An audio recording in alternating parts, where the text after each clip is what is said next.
Hello po sa inyong lahat. Yan ang aking bukang hanggang inaktay pa rin. Good morning po.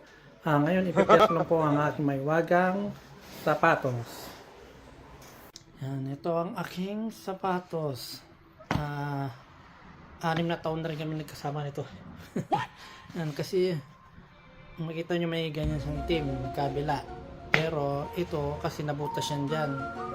Ginawa ko para terno, nilagyan ng kabila rin, you know. Sabi ko para balance. Kaya lang problema ngayon, nabubutas ulit dito sa tabi niya. Tapos sira pa dito sa loob. Pero ang ganda kasi nito yun, tibay yun. Ang hangin niya gano'n, di pa na sumisingaw. Yan ang gasgas niya. Sa loob ng 6 years na inagaan ko, halos araw-araw ko pinang-tatrabaho ko pag malabas ngayon ng gawas. Ngayon lang siya talaga na malaking sira niya. Dahil nga dito. At sa loob niya, yan ang sira na talaga. Ilang buwan ko rin pinagtsagaan kasi nangihinahin din naman ako kung pwede pa. Pwede siguro to pang ano na lang pag nag-walking ako pag umaga. Sayang kasi pwede pa naman kahit pa paano pang walking.